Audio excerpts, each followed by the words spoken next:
வணக்கம். அப்ப இன்றைக்கு என்ன விஷயத்தை பற்றி பார்ப்போம்னு சொன்னா, முதலாவது இன்றைக்கு பௌதிகவியலுக்கான ஒரு அறிமுகத்தை நாங்கள் பார்ப்போம். அப்ப இதை போடுறேன்.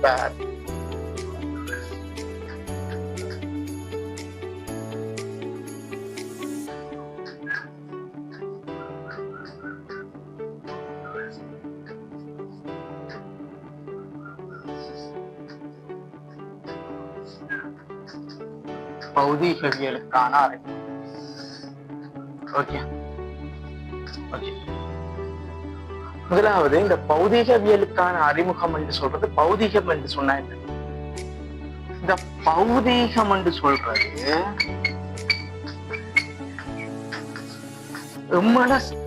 எங்களை சூழல நடக்கிறது, எங்களை சூழ்ந்திருக்கின்றது, சூழ நடைபெறுவனவற்றை நடப்பவை.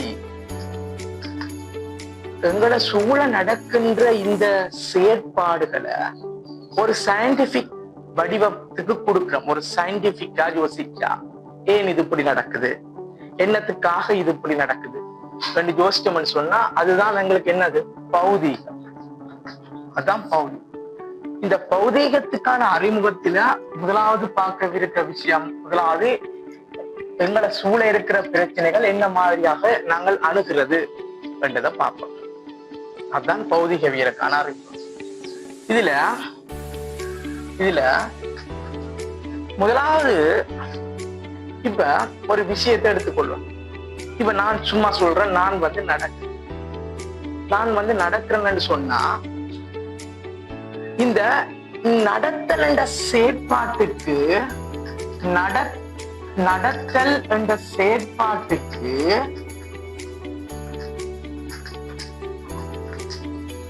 நடத்தல் என்ற செயற்பாட்டுக்கு எவ்வாறு மத்திய காரணிகள் உதவுது?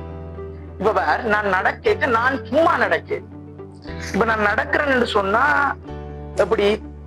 நான் முதலாவது ஏதோ ஒரு விஷயம் சார்பாகத்தான் நடக்க வேணும். அதாவது ஒரு இயக்கம் ஒன்று தனிய நடைபெறாது. ஒரு இயக்கம் ஒன்று சார்பாகத்தான் நடைபெறும். எந்த ஒரு இயக்கமாக இருந்தால் அந்த இயக்கம் என்ன செய்யப்படும்? ஒரு விடயம் சார்பாக அல்லது இன்னும் ஒரு காரணி சார்பாகத்தான் நடக்கும். நான் நடக்க வேணும் என்று சொன்னா நான் முதலாவது என்ன செய்வோம்? தரை சார்பாகத்தான் நான் நடக்கலாம். நான் சும்மா நடக்கலாம். ஏனென்றால் நடக்கிறதுக்கு இன்னொரு உறுதுணையா இருக்கிறது தர. விளங்குது இல்ல? அதான் பௌதீகம் என்று சொல்ற விஷயம் என்னண்டானா, இப்ப அன்றாட செயற்பாடுகளை நாங்கள் என்ன செய்யறது? ஒரு சயின்டிபிக்கா, அதாவது என்னது, ஒரு சயின்ஸ் விஞ்ஞான வடிவ ரீதியாக யோசிக்கிறது. அதான் பௌதீகம். இந்த சும்மா என்ன செய்யறது? சும்மா இந்த சமன்பாடுகளை பிரதியிட்டு, சமன்பாடுகளை போட்டு, சமன்பாடுல எண் பெருமானங்களை பிரதியிட்டு விடை எடுத்து கொடுக்கிறது பௌதீகம் என்று நாங்கள் கருதி கொள்றது. பௌதீகம் என்று சொன்ன அந்த ஆக்ஷன், அதாவது ஒரு கன்செப்ட், அந்த கன்செப்ட் என்ன என்றதை புரிஞ்சு கொள்ற விஷயம் தான் பௌதீகம். விளங்குதாப்பா? அந்த கன்செப்ட் என்ன என்றதை என்ன செய்யறது? புரிய வேணும். அதுதான் பௌதீகம். இப்ப நான் முதலாவது தொடங்கி இருக்கிற நடத்தல் செயற்பாடு என்னென்று நடக்குதுன்னு உனக்கு ஒருக்கா சும்மா சொல்ல போறேன். இப்ப ஒரு மனிதன் நடக்க வேணும் என்று சொன்னால் அங்க தரை அத்தியாவசியமானது. தரை. இந்த மனிதன் நடக்க என்ன செய்வான்னு சொன்னா, மனிதன் தன்னுடைய காலால என்ன செய்வான்டா, தரையை பின்னுதைப்பான், தரைய பின்னுக்கு தள்ளுவான். இதை நான் டெண்டா உடைச்சு கீறலாம். இதெல்லாம் மெக்கானிக்ஸ்ல வரும். இது மனிதன், இது தர, டெண்டும் தொடுகையில இருக்கும். ஆனா உனக்கு விளங்குறதுக்காண்டி என்ன செய்யறேன்? டெண்டையும் தனித்தனியாக ஒரு உடைச்சுக்கு. இப்படி உடைச்சுக்கு எங்களுக்கு என்ன செய்யணும், என்ன நடக்க போன்னு சொன்னாடாப்பா, இந்த பார், மனிதன் தன்னுடைய பாதத்தால தரைய பின்னுக்கு தள்ளி தரைக்கு பின்னோக்கி ஒரு விஷயம் பிரிவைப்பான், தரைய பின்னுக்கு தள்ளுவான். தர மனிதனுக்கு என்ன செய்யும்? முன்னோக்கி ஒரு விஷயம் கொடுக்கும். அந்த விசையின் காரணமாக மனிதன் என்ன செய்வான்? முன்னேறி செல்லுவான். முதல்ல அது பேசிக் கான்செப்ட் இதுதான். அதான் பேசிக் கான்செப்ட் இதுதானடா. ஒரு நடத்தல் செயற்பாட்டுன்ற ஒரு பேசிக்கான கான்செப்ட் தான். மனிதன் என்ன செய்ய வேணும்? நிறைய பின்னுக்கு தள்ளி தான் முன்னேறி போவதற்கான என்ன செய்யணும்? ஒரு விஷயம் என்ன செய்ய வேணும்? பெற்றுக்கொள்ள வேணும். அப்படி பெற்றுக்கொள்வதன் விளைவாகத்தான் அவன் என்ன செய்ய இயலும்? நடக்க இயலும். முதலாவது விஷயம். அப்ப நீ கேட்கலாம், இதுல வேற எந்த சூழல் காரணிகளும் பங்களிப்பு செய்யாதோ என்று கேட்கலாம். பங்களிப்பு செய்யும், நிச்சயமாக பங்களிப்பு செய்யும். இப்ப நடக்க என்ன, எனக்கு மேல காத்தடிக்கும், காத்து, அதைத்தான் சொல்றது வழித்தடை. அப்ப வழித்தடையால இந்த நடக்கிற செயற்பாடு பாதிக்கப்படலாம். அப்ப அந்த வேகம் நடக்கிற அந்த வேகம் வந்து என்ன செய்யலாம்? குறையலாம். இப்ப ஏன் நாங்க சும்மா நடக்கிறது? ஓடுற விஷயமும் இதே போலதான். ஓடுறதுக்கும் என்ன செய்யணும்? ஒரு விஷயம் சார்பாகத்தான் ஓடலாம். இங்க தரை சார்பாக தரைய பின்னுக்கு தள்ளித்தான் நான் என்ன செய்யலாம்? ஓட வேணும். அப்ப தரைய பின்னுக்கு தள்ளி நான் ஓட வேணும் என்று சொன்னா அப்புறம் உடனே என்ன செய்யும்? காத்து எனக்கு எதிராக வீசு. அப்ப டிராக் ஃபோர்ஸ், அந்த டிராக் ஃபோர்ஸ், அதாவது இந்த வழித்தடை விசை, அந்த வழித்தடை விசையை நாங்க என்ன கதைச்சு கொள்றது? ஏர் டிராக் ஃபோர்ஸ். அப்ப இந்த டிராக் ஃபோர்ஸ் என்ன செய்ய போன்னு சொன்னா என்னுடைய அந்த ஓடுற வேகத்தை என்ன செய்ய போது? குறைக்க. அதையும் தாண்டி நான் ஓடித்தான் நான் என்ன செய்யலாம்? பிளேஸ் அடிக்க முடியும். அப்ப அந்த டிராக் ஃபோர்ஸ் நான் எவ்வாறு கட்டுப்பாட்டுக்குள்ள வச்சிருக்கிறது? உடலினுடைய அசைவுகளை மாற்றி அமைப்பதன் மூலம், உடலினுடைய அசைவுகளை மாற்றி அமைப்பதன் மூலம் என்னென்ன பிரயோகிக்கப்படுகின்ற டிராக் ஃபோர்ஸ், சூழலால பிரயோகிக்கப்படுகின்ற டிராக் ஃபோர்ஸ் குறைத்துக் கொள்ளக்கூடியதாக இருக்கும். விளங்குதா? அதான் நடக்கிற செயற்பாடு, ஓடுற செயற்பாடு. அதை விட வேற இப்ப வேற என்ன பகுதியில் இயற்கையில நடக்கிற செயற்பாடுகளை வேற என்ன? இது நடக்கிற செயற்பாடு, ஓடுற செயற்பாடு சொன்னாங்க. அதே போல வேற என்ன செயற்பாடு இயற்கையில் நடக்கு? இந்த வேற இயற்கையில வந்து ஒரு இரவு பகல் தோன்றுது. பாருங்க, ஒரு நாள் இரவு வந்தா அது என்ன செய்யும்? அடுத்தது பகல் மாறும். இரவு பகல் மாறி மாறி என்ன தொடர்ந்து வந்து கொண்டு. இது என்னது? ஒரு 24 மணத்தியாலத்தில எங்களுக்கு என்ன செய்யும்? 24 மணத்தியாலத்துல மீண்டும் மீண்டும் மீண்டும் ஒரு நடைபெறுகின்ற ஒரு செயற்பாடாக கருதி கொள்ளப்படும். மீண்டும் மீண்டும் மீண்டும் நடைபெறுகின்ற ஒரு செயற்பாடாக என்ன செய்யப்படுது? கருதி கொள்ளப்படுகிறார். அப்ப நீ விளங்க வேண்டியது இரவு பகல் ஒரு சந்த நிகழ்வு, ஒரு சந்தத்துக்கு அமைவாக நடக்குது. ஒரு சந்தம், விளங்குதா? இப்ப என்ன ஒரு மாறி மாறி தொடர்ச்சி, இப்படி சொல்லலாம். ஒரு சந்தத்துக்கியமான இயல்பு அல்லது ஒரு தொடர்ச்சியான இயல்புகள். அப்படி ஒரு தொடர்ச்சியாக மாறி மாறி நடக்கிற செயற்பாடு, இதுகளை சொல்ல போறோம் அலைவு. பிசிக்ஸ் என்று வரைக்கும் நாங்கள் என்ன கதைக்க போறோம்? அலைவியக்கங்கள்.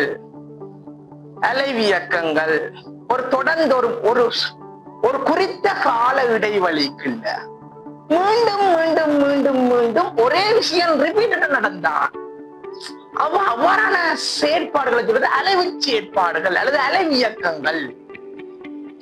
விளங்குதா? அப்ப இதுகளுக்கு சூழல்ல இருக்கிற காரணிகள் பாதிக்காது கொண்டா பாதிக்கும்தான். ஆனா அந்த பாதிப்புகளை நாங்கள் என்ன செய்து கொண்டு கதைச்சு கொண்டு விட்டுட்டு போறோம்னா புறக்கணிச்சு போறோம். நெகிழிஞ்சிபிள் பண்ணி கொண்டு போறோம், புறக்கணிச்சு கொண்டு போறோம். சில விஷயங்கள் பாதிக்கும் தான், பாதிக்கும், இல்ல பாதிக்காம இருக்காது. எவ்வாறு இந்த இரவு பகல் உண்டாகிற செயற்பாடு ஒரு அலைவியக்க செயற்பாடு மாதிரி. இப்ப இதுகளுக்கு ஒரு நல்ல ஒரு உதாரணமா சொல்லாம எளிய ஊசலை காய்ச்சி கொள்ளலாம். எளிய ஊசல் இது முதலாவதுன்றபடியா நான் என்ன செய்யறேன்னு சொல்லுவாங்க. கொஞ்சம் விஷயங்கள் நமக்கு சொல்றேன். எளிய ஊசல். இந்த ஊசல் இயக்கத்துல நாங்க என்ன விஷயத்த பார்க்கலாம்னு சொன்னா, நோமலா இப்படி ஊசல் வந்து ஊசல் அப்படி இருக்கும்னு உனக்கு தெரிய வேணும். முதலாவது இவர் என்ன செய்வார்? இவ்வாறு அலைவக்கூடியவர். இவ்வாறு என்ன செய்வார்? அலைவியக்கத்தை நடத்தக்கூடியவர். அப்படியே கட்டி விட்டு அப்படியே ஆடிக்கொண்டிருக்கும். அப்படியே தொடர்ந்து ஆடிக்கொண்டிருக்குமோ? இல்ல. ஏன்னா மற்ற காரணிகள் செல்வாக்கு செலுத்துது. தொடர்ந்து ஆடும் ஒன்று கட்ட தொடர்ந்து ஆடாது, கட்டாயமா தொடர்ந்து ஆடாது. மற்ற காரணிகளும் என்ன செய்யுதுடாப்பா, கட்டாயமா செல்வாக்கு செலுத்தி கொண்டிருக்கு. அந்த மற்ற காரணிகளின் செல்வாக்கின் காரணமாக இவர் என்ன செய்யறாரு, போய் விட்டுவாரு. ஆனா நாங்கள் என்ன பிசிக்ஸ்ல படிக்க போறோம், சில எடுகோள்களுக்கு நாங்க என்ன, சில எடுகோள்கள் இப்படி ஒரு விஷயம் அங்க நடக்க இல்லையா, இந்த வழித்தட விஷயம் எல்லாம் இல்ல, இப்படி ஒரு விஷயமே அங்க இல்ல, அப்ப வழித்தட விஷயம் எல்லாம் இல்லாட்டி இவர் ஆட்டி விட்டு ஆடிக்கொண்டே இருப்பார். அப்ப சில சில எடுகோள்களுக்கு இணங்கத்தான் நாங்கள் இந்த பௌதீகத்தை நாங்க என்ன செய்ய போறோம், ஆராய போறோம். சில சில எடுகோள்களுக்கு இணங்க நாங்கள் என்ன செய்ய போறோம், பௌதீகத்தை ஆராய போறோம். முதலாவது விளங்கிக்கணும், அவர் பௌதீகவியல் என்றா எடுத்தோன்ன ஒரு செயற்பாடு அப்படியே ஆராய வலிக்கணும், ஆராய்ச்சி முடிக்கலாம். அதுக்கோ சில சில என்னது எடுகோள்களை கொடுக்கிறோமோ, இந்த விஷயங்கள் இங்க இல்ல, இதுகள் இப்படி இல்லாதபடியால நாங்கள் என்ன செய்யறோம், ஆராய போறோம். இந்த இதுகளை இல்லை என்று எடுத்துக்கொண்டு நான் ஆராய போறேன் என்ற ஒரு தோற்றப்பாடு அங்க நான் கொடுக்குறேன். கொடுத்து தான் நான் என்ன செய்ய போறேன்னு ஆராய போறேன். இப்ப நீ உனக்கு சிம்பிளான ஒரு விஷயம் பார்க்கலாம்னு சொன்னா, இதுல நான் வந்துட்டேன். இதுக்கு நான் சொல்றேன், இந்த மோட்டார் சைக்கிள் சொக்கச்சோவர், இந்த மோட்டார் சைக்கிள் சொக்கச்சோவர், இந்த மோட்டார் சைக்கிள் சொக்கச்சோவர் என்ன செய்யும்னு சொன்னாராப்பா. இப்ப ஓகே, இந்த மோட்டார் சைக்கிள் சொக்கச்சோவருக்குள்ள பார்த்தேன்னு சொன்னா உங்களுக்கு ஒயில் இருக்கு.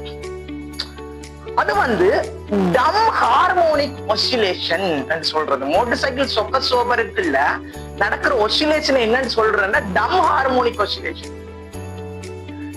இவ வேற ஏதாவது ஒரு பள்ளங்களுக்கு மோட்டார் சைக்கிள் விளைக்கலாம், எங்களுக்கு சொக்கச்சோவர் அதிர்ந்து எங்களுக்கு ஒரு கம்ஃபர்டபுள் சிச்சுவேஷனை கொடுக்கும். விளங்குது, பள்ளம் மேடான ரோட்டு வழியை நாங்கள் இந்த மோட்டார் சைக்கிள்களை செலுத்திக்க, அவர் அந்த பள்ளம் மேடுகளுக்கு சில்லுகள் விளைக்க எங்களுக்கு அந்த அந்த அந்த இதை உணராமல் இருக்கிறது, அந்த அந்த வீழ்ச்சி, அதாவது என்ன சொல்றதுக்கு, அந்த பள்ளம் மேடுகளுக்கு விளைக்க எங்களுக்கு என்ன இருக்குமான்னு சொன்னா ஒரு அந்த துள்ளும் அந்த விஷயங்களை இல்லாமல் பண்றதுக்கு இந்த சொக்கச்சோவர் உதவும். இந்த சொக்கச்சோவர் எங்களுக்கு உதவும். அந்த சொக்கச்சோவர் இயக்கமும் ஒரு சிம்பிள் ஹார்மோனிக் மோஷன். ஆனா அந்த சிம்பிள் ஹார்மோனிக் மோஷன் சொல் அந்த வகைக்கெல்லாம் வேற ஒன்று. ஆனா அந்த சிம்பிள் ஹார்மோனிக் மோஷன் கதைக்க மாட்டோம். டம் ஹார்மோனிக் ஒசிலேஷன், அது ஒசிலேஷன், அலைவு.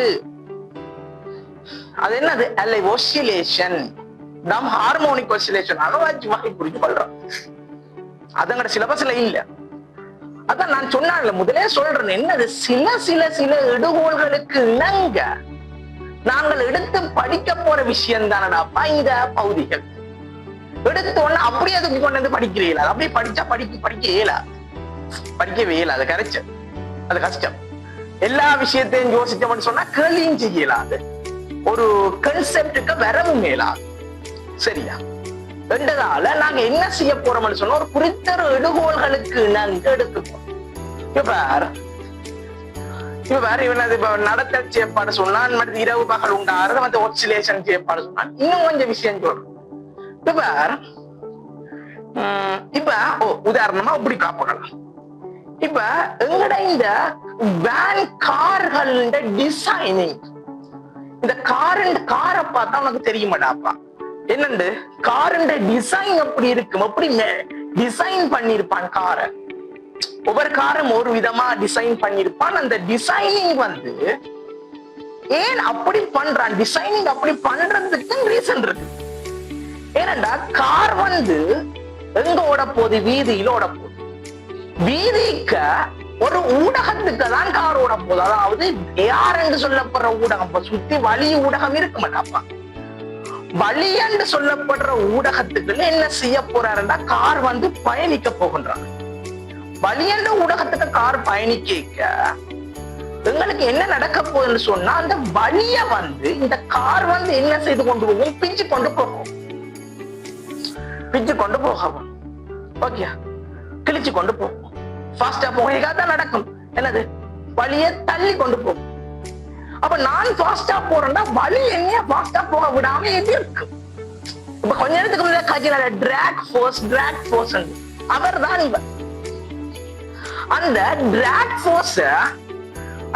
ஃபோர்ஸ் என்ன செய்யறது, மினிமம் ஆக்குறதுக்கு தானடாப்பா, மினிமம் ஆக்குறதுக்கு தான்.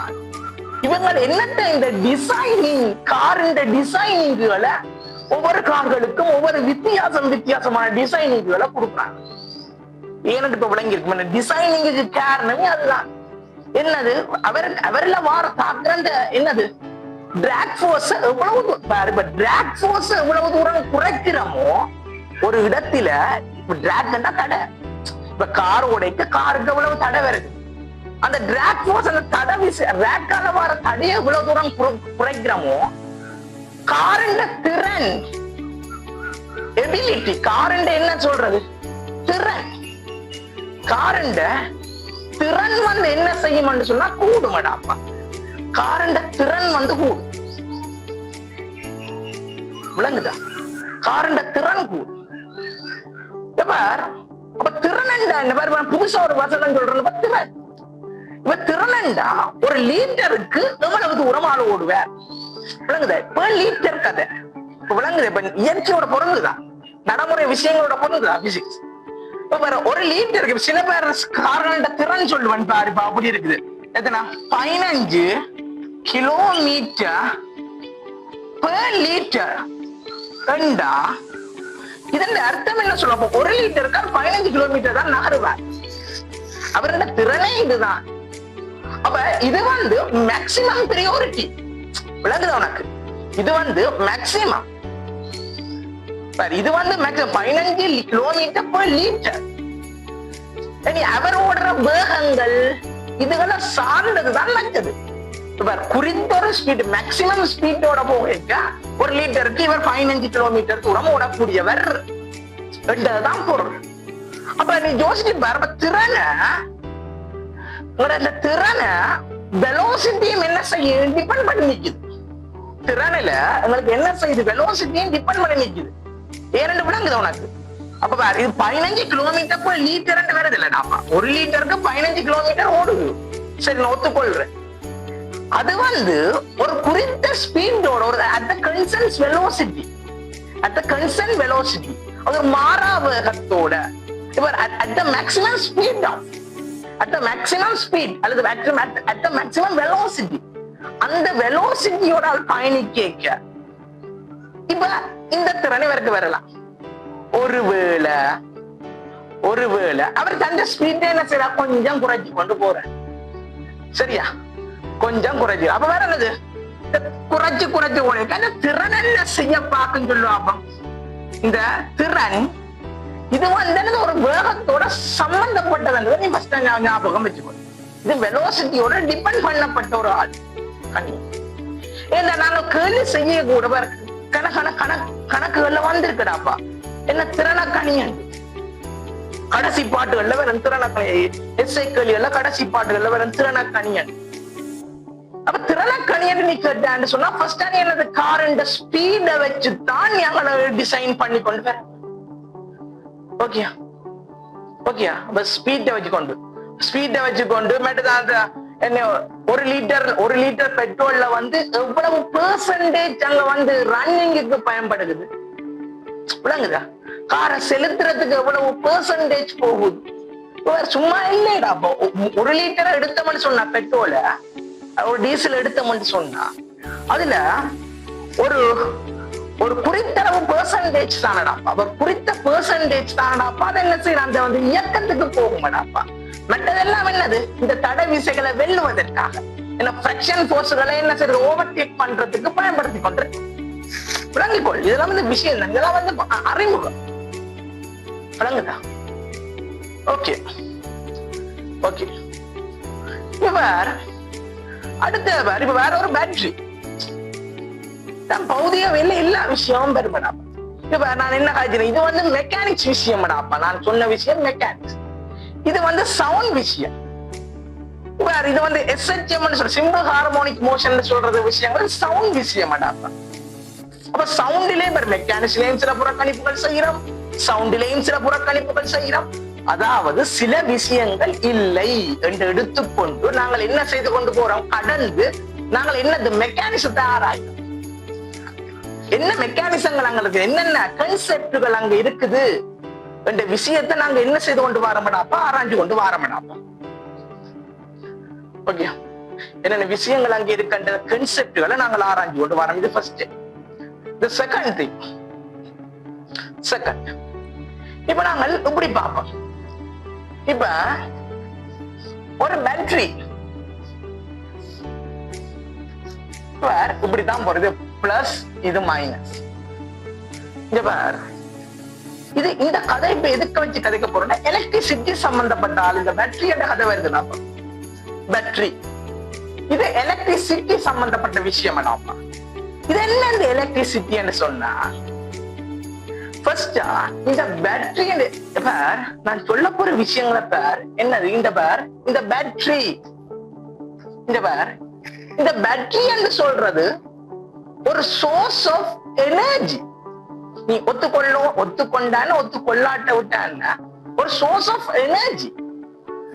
ஒரு சக்தியின் ஒரு வடிவம் தானடாப்பா. என்னவா நிக்குது இங்க பேட்டரிக்கு சக்தி தான்டா பேட்டரிக்கு சேமிக்கப்பட்டிருக்கு. நீ விளங்கிக்கொள். அப்ப இங்க பாரு, இதுல சவுண்ட் என்று கதைக்கிறது. நான் இப்ப உனக்கு சொன்னேன் என்ன எஸ்எச்எம் சொன்னேன், சிம்பிள் ஹார்மோனிக் சவுண்ட் என்ற விஷயத்துக்கு வருகுதுன்னு சொன்னேன். அப்படி நான் சொல்லேங்க, அப்படி சொல்ல இந்த சவுண்ட் வந்து இப்ப நான் இதுல என்ன கதைக்கிறேன்னு சொன்னா ஒரு குறிப்பிட்ட தூரம் வரைக்கும் தான் இந்த சவுண்ட் வந்து என்ன செய்யும், கேட்கும். இல்ல கதைக்கிறேன்னு சொன்னா ஒரு குறிப்பிட்ட தூரம் வரைக்கும் தான் இந்த சவுண்ட் வந்து என்ன செய்யும், கேட்கக்கூடியதாக இருக்கும். அதுக்கு அங்கால என்ன செய்யாது சொல்ல, அப்ப நான் கதைக்கிற சத்தங்கள் என்ன செய்யாது, கேட்காது. ஏன்னு சொன்னா ஏன் அப்படி கேட்க போகுது சத்தம். இப்ப நான் இல்ல கட்ட ஒரு குறிப்பிட்ட தூரம் வரைக்கும் நான் டிஸ்டன்ஸ் வரைக்கும் தான் கேட்கும். அது எனக்கும் தெரியும், உனக்கும் தெரியும். இது இயற்கையான விஷயம் தான். அது ஏன் அங்கால போகுதுன்னு சொன்னா அங்கால சக்தி வந்து விரயமாகுதுடாப்பா. ஏன்னு சொன்னா இது ஒரு எனர்ஜி, சவுண்ட்ன்றது எனர்ஜி. அப்ப நாங்கள் படிக்க போற விஷயங்கள் இந்த எனர்ஜின்ற வடிவங்களை வச்சுதான் படிச்சு கொண்டு போறோம். எனர்ஜி விளங்குதா? சக்தி என்னது, சக்தி எனர்ஜி. அதுல வேற லைட் ஒரு எனர்ஜி, லைட் சொல்றது ஒரு சக்தி, சவுண்ட் ஒரு எனர்ஜி சக்தி. இந்த பாரு எலக்ட்ரிசிட்டி, கரண்ட் சொல்றது சக்தி. மின் சக்தி, மின் சக்தி, ஒளி சக்தி, ஒளி சக்தி விளங்குதா?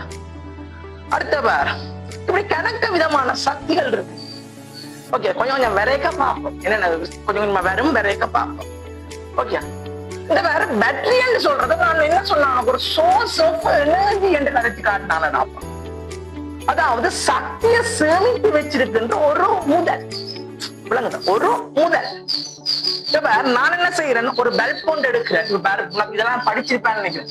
ஒரு மின்குமிழ்னா இப்படி குறிக்கிறது. ஒரு மின்குமிழ்ல நாங்க என்ன செய்யறோம், ஒரு பேட்டரியில கனெக்ட் பண்ணோம்னு சொன்னா இதுல என்ன செய்வோம், ஒரு இதையும் ஒரு சுவிட்சையும் போடுவோம். ஒரு தட்டின் சாவி, இப்ப வேற இதுக்கெல்லாம் பேர் இருக்கு, இதெல்லாம் பிறகு வேற மாட்டா. இதை தட்டின் சாவி என்று அழைக்கிறது, தட்டின் சாவி. அப்ப இந்த தட்டின் சாவி, அப்ப நான் இதை வந்து தட்டுன்னு சொன்னா, சுவிட்ச் ஆன் பண்ணேன்னு சொன்னா இந்த பல்ப் வந்து எரியும். எப்படி பல்ப் எரியுது, எனர்ஜி சேமிக்கப்பட்டிருக்கிறதால, பேட்டரியில எனர்ஜி சேமிக்கப்பட்டிருக்கிறதால அவருக்கு என்ன செய்யுது, இந்த மின்குமிழ் லைட் என்ன செய்யுது, வெளிவிடு லைட் எரி. அப்ப வேற நீ யோசிக்கலாம், இப்ப லைட் எரியுதுதான், வேற நான் சுவிட்ச போட்டோன்னா எனக்கு லைட் எரியும். அப்ப என்ன ஒரு சக்தி பரிமாற்றம், சக்தி மாற்றம் ஒன்று நடக்குது. என்னது, எங்களுக்கு மின் சக்தி வந்து ஒளி சக்தி, ஒளி என்று சொல்றது லைட். நான் சுவிட்ச போட்டா ஒரு சக்தி வடிவம் ஒரு சக்தி வடிவமாக மாற்றப்பட்டு எனக்கு என்ன செய்யுது, தேவையான விடயத்தை தந்து கொண்டிருக்குது. எனக்கு லைட்டு தேவை, நேர லைட் எடுக்கலாது என்றால் நான் என்ன செய்யறேன், ஒரு சக்தி முதல பயன்படுத்துறேன். அந்த சக்தி முதல என்ன செய்யறேன், எனக்கு தேவையான சக்தி முதலாக கன்வெர்ட் பண்ணி கொள்கின்றேன். விளங்குதா? அதே போலதான் விஷயம் நடக்குது. வேற காற்றாலை, காற்றாலையில மின் உற்பத்தி நடைபெறுகிறது. பாருங்க, இயற்கையான விஷயங்கள் தான், பௌதிகவியல் என்று சொல்றது இயற்கை இந்த விஷயங்கள் தான். மின் உற்பத்தி நடைபெற்றுக் கொண்டிருக்கிறது. காற்றாலை, காற்று சக்தி. அதாவது என்னது, பெரிய பெரிய ஃபேனுகள் எல்லாம் போட்டிருப்பான். உனக்கு தெரியும், காற்றாலை என்று சொல்றது உனக்கு தெரியும்.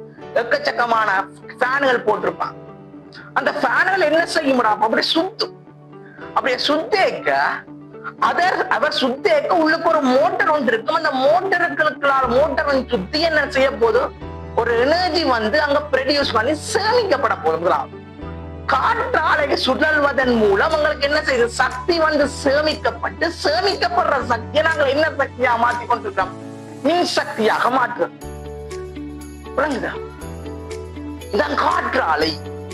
காற்றாலையில இருந்து நாங்க என்ன செய்யணும், உங்களுக்கு தேவையான ஒரு சக்தியை பெற்றுக்கொள்றோம். இதெல்லாம் பௌதிகம், இதெல்லாமே பௌதிகம் தான்.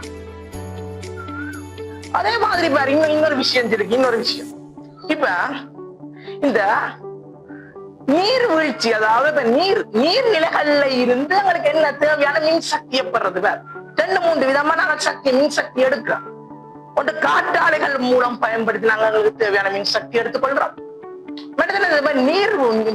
நீர் முதல்கள் எப்படி, இப்ப நீர்வீழ்ச்சிகள்ல இருந்து என்ன ஒரு சக்கரங்களை சுழறச் செய்வதன் மூலம் என்ன செய்யறோம், வாட்டர்ஃபால்ஸ் தண்ணி விழுந்து கொண்டு இருக்க மாட்டாப்பா. அப்படி தண்ணி விழுந்து கொண்டு இருக்க அதுல இருந்து என்ன செய்ய போறோம், சுத்தம் பண்ணி அவரில இருந்து நாங்க என்ன எடுக்க போறோம்டாப்பா, நாங்கள் எங்களுக்கு தேவையான எனர்ஜி, எங்களுக்கு தேவையான சக்தி வடிவத்தை பெற்றுக்கொள்ளும். சரியா? உங்களுக்கு தேவையான சக்தி வடிவத்தை பெற்றுக்கொள்ள போறோம். ஓகேடா? அப்ப வேற இப்ப நான் சொன்ன கதை வந்து கன்வெர்ட்டிங் பார்ட்.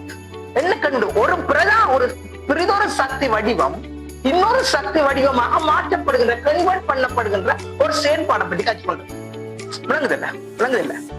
ஒரு சக்தி வடிவம் இன்னொரு சக்தி வடிவமாக எங்களுக்கு என்ன செய்யுது, கன்வெர்ட் பண்ணப்பட்டு வார ஒரு விடயத்தை பற்றி நான் என்ன செய்யறோம்னா கருக்கிறேன். ஓகே. அதே போல வேற இங்க சேமிக்கப்பட்டிருக்கிறது மின் சக்தி, ஒரு சோர்ஸ். அதாவது இதை நாங்கள் பேட்டரிய உண்மையா நாங்கள் என்னன்னு கழிப்ப மாட்டோம், EMF, எலக்ட்ரோ மேக்னெட்டிக் ஃபோர்ஸ். விளங்குதா? EMF. இப்ப ஒவ்வொரு பேட்டரிக்கு EMF சொல்றது, இப்ப பேட்டரி என்று சொல்றது வோல்டேஜோட கதைக்கு உனக்கு தெரியும். இப்ப 10 வோல்டேஜ் பேட்டரி வேண்டுவேன் அறியும், 1.5 வோல்டேஜ் பேட்டரி, 3 வோல்டேஜ், 5 வோல்டேஜ், இப்படி பேட்டரிகள் இருக்கு வோல்டேஜ். அப்ப நீ பேட்டரி வேண்டிய கண்ணெடுக்கப்ப இத்தனை வோல்டேஜ் பேட்டரியை கூட, இத்தனை வோல்டேஜ் பேட்டரியை கூடதான் கடையில போய் கேட்பேன். விளங்குது இல்ல? அப்படி கடையில போய் நீ வோல்டேஜ் கூட பேட்டரியால கேட்க, அப்ப நீ அங்க விளங்கிக் கொள்ள வேண்டிய விஷயம் என்னன்னு சொன்னா, நீ கேட்கிற ஒவ்வொரு வோல்டேஜும் வந்து ஒவ்வொரு விதமான சக்திகளை தன்னுள்ளே கொண்டிருக்குது என்றதான் நாங்க விஷயம் விளங்கிக் கொள்ள வேண்டிய விஷயம். விளங்குதா? ஏன் உதாரணம், நல்ல உதாரணம், பல்ப் வேண்ட போறேன். இத்தனை வாட்ஸ் பல்ப் எனக்கு வேணும்,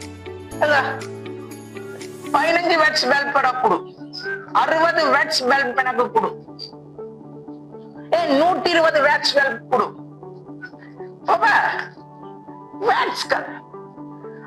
இதெல்லாம் என்னது, எனர்ஜி. வாட்ஸ் கதைக்கிறது வேற. வாட்ஸ், இத்தனை வாட்ஸ் பல்ப் எனக்கு கொடு, அதுதான் கடையில போய் கேட்பேன்.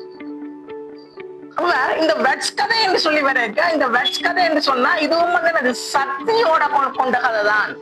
ஏன் வெட்ஸ் நாங்கள் எந்த கதை ஜூல் பர்ஸ் இதெல்லாம் இது முதலாவது பாடமாடாப்பா. இப்ப நாங்கள் படிக்க போறது பௌத்திய விளையாட்டு அறிமுகம் தானப்பா. நோமலா பேசிக்க எல்லா விஷயத்தையும் முன்னாடி கதைப்பேன். பாடமா வரைக்க தனித்தனியா கதைப்பேன்.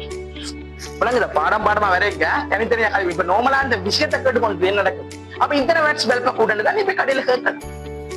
அப்ப பெல்ப் வேணும்னு போனா கேட்பான், ஓகே உனக்கு எத்தனை வாட்ஸ் பல்ப் வேணும். அப்ப வெட்சன் ஒரு கதை ஒன்று இருக்குது. அப்ப வெட்சன் என்னது, ஒரு செகண்டுக்கு இவர் இவ்வளவு சக்தியை ப்ரொடியூஸ் பண்ண விடுவார். அப்ப அவர் இத்தனை வாட்ஸ் பல்ப், 15 வாட்ஸ் பல்ப் வேணும்னு சொன்னா இப்ப என்னது, அப்ப ஒரு செகண்டுக்கு அவர் 15 ஜூல் சக்தியை உறிஞ்சி அவர் ஒளிர்கிறார். விளங்குதா? அவர் அவ்வளவு ஜூல் சக்தியை உறிஞ்சி ஒளிர்கிறார். அப்ப இந்த வெட்ஸுக்கும் உனக்கு இந்த வீடு வழியே இருக்குங்கடா அந்த இது மீட்டர் பாக்ஸ். அப்ப அதுகளுக்கும் என்ன சம்பந்தம், அங்க வந்து மீட்டர் பாக்ஸ் என்று சொல்றது கிலோ வாட் மணி. கிலோ வாட் மணி, இதுக்கும் சரியான சம்பந்தம் இருக்கு. நாங்க வந்து சும்மா கதைப்பாங்க எல்லாரும், என்ன கண்ணேரமா ஃப்ரிட்ஜ் திறந்திருக்காது, கண்ணேரம் ஃப்ரிட்ஜ் திறந்திருக்காது எல்லாம் சொல்லுவாங்க. கண்ணேரம் ஃப்ரிட்ஜ் திறந்திருந்தா மீட்டர் கணக்கு ஓடுமாடாப்பான்னு சொல்லுவாங்க. கண்ணேரமா ஃபேனை போடாது. விளங்குதா? கண்ணேரம் என்ன, ஏசி. ஓகே, அந்த ஏசியில இப்ப கன நேரம் இந்த மின்சாதன பொருட்களை உபயோகிக்காத, நிறைய நீண்ட நேரம் மின்சாதன பொருட்களை உபயோகிக்காத என்றெல்லாம் கதைப்பாங்க. அப்ப அது எல்லாமே எங்க கிலோவாட் மணிய கடைசியா மீட்டர் எங்களுக்கு நாங்களுக்கு பே பண்ண வேண்டி தானே வரமாடாப்பா. கடைசியா நாங்கள் காசு எடுத்து தானே வேண்டி வரும். என்ன மின்சார கட்டணம் கட்டவன். அப்ப இதப்பா அது இத்தனை யூனிட்டுக்கு இவ்வளவு காசு. அப்ப நாங்கள் இவ்வளவு யூனிட் பயன்படுத்தி இருக்கிறோம்.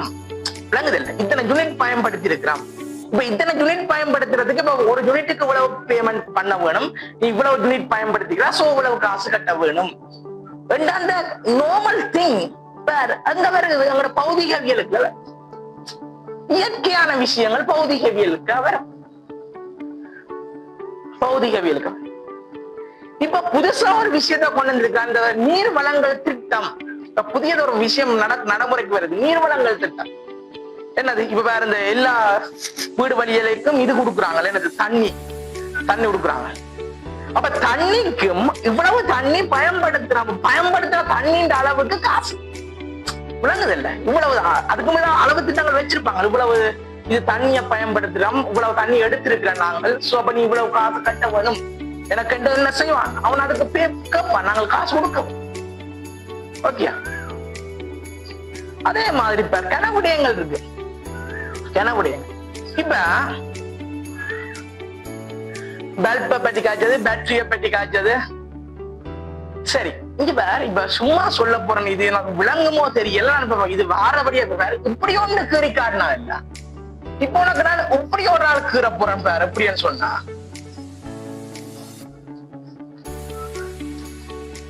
இது பாருடா, இது பேட்டரி மின் என்னது, இது வந்து என்னது பேட்டரி. பேட்டரி என்ன என்னது, அதோட எனர்ஜி சோர்ஸ், சக்தி முதல். ஓகே, பேட்டரி மின்கலம். இவர் வந்து பேட்டரி மாதிரி இருக்கு. இவர் வேற, இது வேற, இது வேற. ஒவ்வொன்றையும் டீப்பா போனாதான் அந்த விஷயங்களை விளங்கிக் கொள்ளலாம். இது வந்து கெப்பாசிட்டர், கொள்ளளவி, கொள்ளளவி, கொள்ளளவம். விளங்குதா? கொள்ளளவி, கொள்ளளவம் கதைக்கிற சரியா? இப்படி இது வேற, இது வேற. நாங்கள் பாடங்கள் வரைக்க இதை பார்ப்போம். இது என்ன விடயம் என்று சொல்றது பாடத்தை வரைக்க பார்ப்போம். இப்படி எங்களோட இயற்கையில நடைபெறுகின்ற தோற்றப்பாடுகள் எல்லாத்தையும் வச்சு கதைக்க போற கதை தான் எங்களுக்கு என்னது, இந்த பௌதிகவியலுக்குரிய அறிமுகம். ஓகேயா? நன்றி, வணக்கம்.